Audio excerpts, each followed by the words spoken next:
Hello दोस्तों, मैं फिर लेकर आई हूँ एक नई कहानी में आगे बढ़ने से पहले आप लोग प्लीज मेरे चैनल को सब्सक्राइब करें, लाइक करें, शेयर करें, कमेंट करें। ऐसी ही और कहानियों के लिए बेल आइकन को प्रेस करें। एक जंगल में एक बंदर रहता था। उसका नाम चीकू था। चीकू अपने आप को बहुत होशियार समझता था। वह हमेशा जंगल के भोले भाले जानवरों को बेवकूफ बनाकर उनके खाने पीने के सामान पर हाथ साफ करता था। एक दिन जंगल के सभी जानवरों ने मिलकर फैसला किया कि चिंकू को जंगल से बाहर निकाल दिया जाए, क्योंकि जंगल में उसे छोड़कर बाकी सब बहुत ईमानदार थे। जंगल के राजा शेर सिंह ने सभी जानवरों को पंचायत में बुलाया और कहा, शेर सिंह, चिंकू, हम सब ने यह फैसला किया है, तुम्हें जंगल छोड़कर जाना होगा, क्योंकि तुम जंगल के भोले भाले जानवरों को अपनी बातों के जालों में फंसा कर उसे अपने खाने पीने का सामान ऐंठते रहते हो। चिंकू महाराज, मुझे माफ कर दीजिए, मैं आगे से कभी ऐसा नहीं करूंगा। शेर सिंह, इसलिए तो तुम्हें जंगल से निकाल रहे हैं, तुम कहीं और जाकर रहो। जब तुम्हारा पाला तुमसे भी तेज लोगों से पड़ेगा तो तुम्हें हमारी ईमानदारी समझ आएगी। 1 साल तक तुम्हें जंगल से बाहर जाना होगा।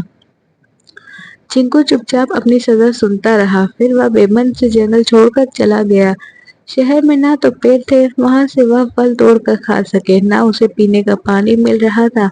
दुकानों में रखे फलों को उठाने जाता तो दुकानदार लट्ठी लेकर उसको मार भगाते। चिंकू भूखा प्यासा बड़ी मुसीबत में फंस गया। वह जंगल भी नहीं जा सकता था। एक दिन जब एक दुकानदार रात के समय अपनी दुकान बंद कर रहा था तो चिंकू चुपचाप एक खाली फलों की टोकरी में छिप कर बैठ जाता है। रात को जब दुकान बंद हो जाती है वह टोकरी में से निकल के फल खाने लगता है। वही दुकानदार के फ्रिज में से पानी की बोतल जूस निकाल कर भी पीने लगता है। उसका पेट भर जाता है और उसे जोर से नींद आ रही थी। वह सो जाता है। सुबह जब उसकी आँख खुलती है तो दुकानदार खुलने का समय हो जाता है। वह चुपचाप जाकर उसी टोकरी में छिप जाता है। दुकानदार जब दुकान खोलता है तो देखता है वह फल आधे कुतरे हुए थे।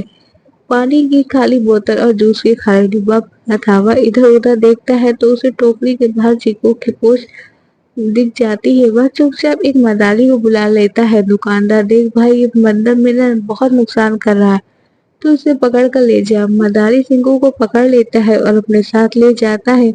मदारी चिंकू को रोज मारता था और बहुत कम खाने को देता था। धीरे धीरे उसने चिंकू को नाचना सिखाया, बाकी सारे करतब सिखा दिए। मदारी, सुन बे, तुझे मैंने जो सिखाया है कल से तू तमाशे में दिखाना। सही तो दिखाएगा तो मेरी कमाई होगी, अगर एक भी गलती की तो पिटाई होगी और शाम को खाना भी नहीं मिलेगा। अगले दिन से चिंकू मदारी की इशारे पर करतब दिखाने लगा। शाम तक वह थक जाता था तो तब जाके कहीं उसे खाना मिलता था। चिंकू रात को रोता रहता था, उसे अपनी जंगल की याद आती थी। चिंकू, काश मैं ईमानदारी से रहता तो जंगल में खाने पीने की कोई कमी नहीं थी। बिना मेहनत के खाना मिल जाता था, फिर आराम से किसी पेड़ पर सो जाता था। एक दिन चिंकू तमाशा दिखा रहा था, तभी ऊपर आसमान में चिड़ियों का एक झुंड निकला। एक चिड़िया, अरे ये तो अपने जंगल का चिंकू है।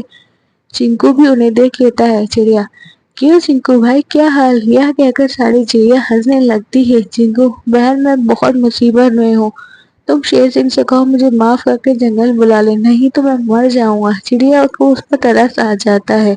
वह उस समय तो चली जाती है, अगले दिन फिर वापस आ जाती है। चिड़िया, चिंकू, मैंने बात कर ली है, तुम्हें शेर सिंह और बाकी जानवरों ने माफ कर दिया है। मैं रात को तुम्हारे पास आऊंगी और तुम्हारी रस्सियों को काट कर तुम्हें आजाद कर दूंगी, फिर तुम जंगल चले जाना। रात के समय जब मदारी सो रहा था, चिड़िया अन्य चिड़ियों के साथ आई और चिंकू की रस्सियां काट दी।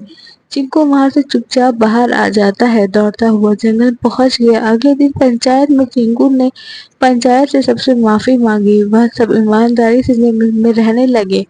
Thanks for watching.